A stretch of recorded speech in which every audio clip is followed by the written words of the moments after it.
Hey everyone, in this video we are going to talk about regression, the different types of regression, and how you can do it in your calculator.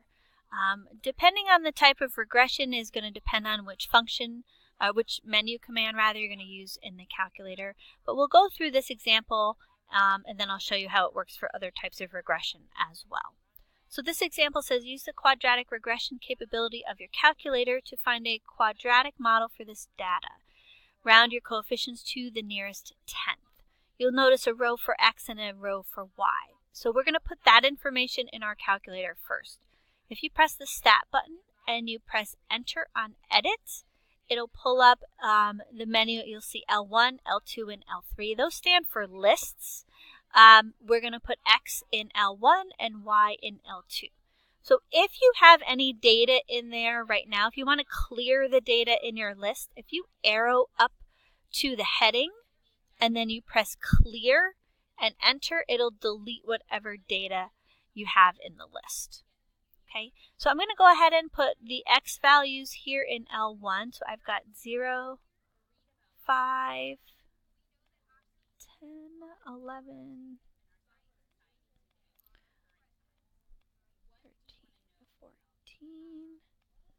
15, and 16. Those are all of my x values.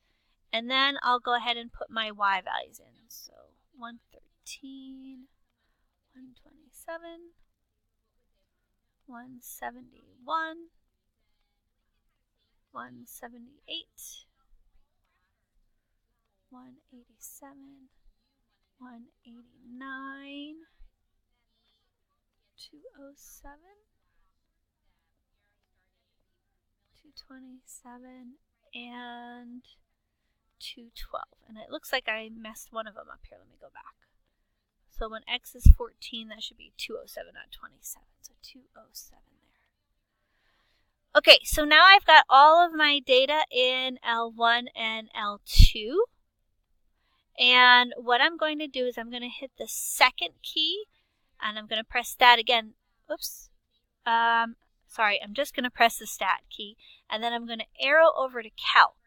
And now you'll see the first three says one variable stats, two variable stats, and then MED. We're not using those.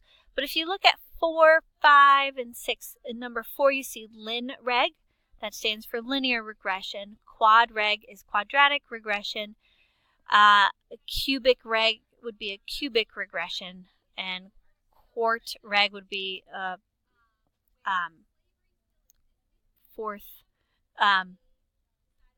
fourth degree regression. Okay?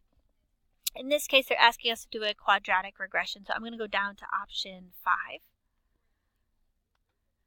And I already have my data in L1 and L2, so I can just press enter from there. And then you'll see it says y equals ax squared plus bx plus c, and then it gives you the value for a, b, and c. So in this case, it says to round the coefficients to the nearest tenth.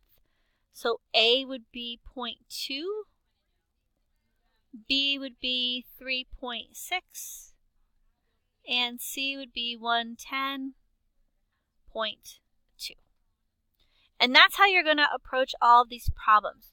Okay, like I said, depending on which one it is, the first one here is linear regression, quadratic regression, cubic regression are the ones that you will probably see come up in a cell. So it's just the same way though, you just choose whichever one they want and press enter, and it'll give you the equation, and then it'll give you the values for A, B, and C. Okay, so hopefully that helps. You should be good to go for those two topics in the cells, and I'll see you guys next time. Thanks everyone.